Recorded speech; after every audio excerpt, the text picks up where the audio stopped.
Assalamualaikum warahmatullahi wabarakatuh.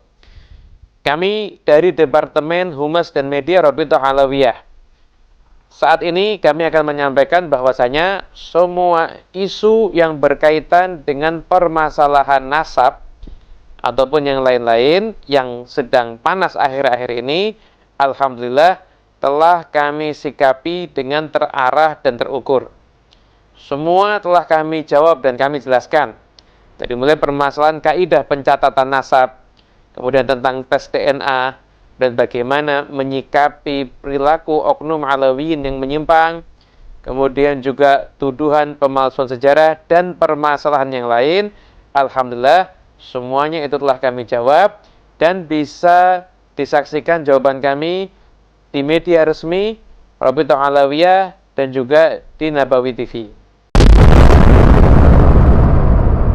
Selesai apanya, Bib?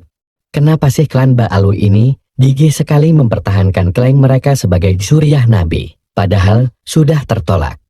Klan Ba'alwi hanya mempertahankan ego spiritual dengan kesombongan spiritual. Mereka ego spiritual, mereka sombong dengan spiritualnya. Kesombongan mereka dalam beragama adalah mereka mengklaim bahwa saya cucu Nabi. Mereka mengklaim bahwa sayalah yang paling benar. Saya paling benar dalam beragama dan pemahaman. Sayalah yang paling benar, sedangkan pemahaman yang lain salah. Agama sayalah yang paling benar, sedangkan semua agama di luar agama saya tidak benar dan salah semua. Sedangkan ego spiritual mereka, pertama, meskipun sama di dalam satu agama, tetapi sayalah yang paling benar di dalam pemahaman, penafsiran dan ibadah.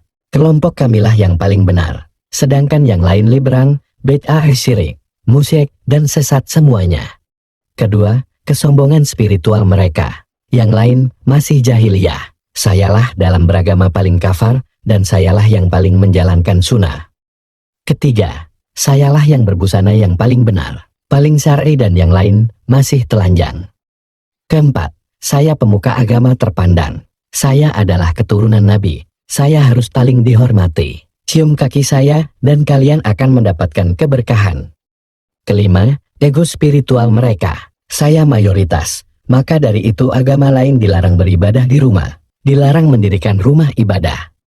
Keenam, kesombongan spiritual mereka. Surga itu hanya milik agama saya, apalagi dengan syafaat saya cucu Nabi, sedangkan yang lain masuk neraka semua. Ketujuh, ego spiritual mereka. Saya paling intelektual yang punya banyak gelar keagamaan dan paling tinggi keilmuan, yang lain kelas bawah.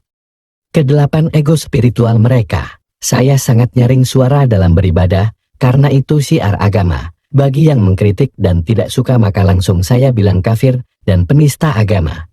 Dengarkan wahai para kebib. Kesombongan spiritual, kesombongan beragama itu adalah mereka yang hanya sibuk beribadah siang dan malam dengan tujuan surga dan bidadari, hanya sibuk dengan hubungan vertikal dan tidak ada kepedulian sosial padahal dia memiliki kemampuan. Sedangkan ego spiritual, dia berkali-kali pergi berhaji dan umroh dengan tujuan surga, tetapi tidak ada kepedulian sosial, tidak mau membantu orang miskin, ain aka yatim, anak-anak putus sekolah, padahal dia memiliki kemampuan. Ego spiritual, kesombongan spiritual, itu mereka yang merasa hebat dalam beragama dan beribadah. Mereka hanya mementingkan dan membanggakan ibadah, padahal yang dinilai Tuhan itu bukan hanya ibadah, tetapi perbuatan. Ego spiritual, kesombongan spiritual, itu membangun rumah ibadah mega, sedangkan di sekitarnya banyak rumah orang miskin, tidak ada kepedulian. Ego spiritual, kesombongan spiritual, itu hanya sibuk ibadah ritual, tetapi tidak pernah ibadah sosial. Padahal dia memiliki kemampuan. Ego spiritual, kesombongan spiritual, itu pasti dia menjadi keras, beringas, dan intoleran. Ego spiritual, kesombongan spiritual, itu pasti akan menciptakan sangat kefanatikan, yang akhirnya menghilangkan akal sehat dan hati nurani akibat dari sangat kefanatikan.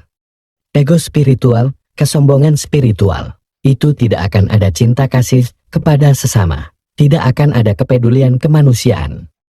Wahai kabib, buanglah kesombongan dan ego yang tinggi. Masukkanlah banyak cinta di hati, maka akan terciptalah kerendahan hati. Militan Pelindung Pancasila, UUD 45, dan Negara Kesatuan Republik Indonesia, Santri Laskar Nusantara, LASNU. Assalamualaikum warahmatullahi wabarakatuh. Rahayu, Merdeka.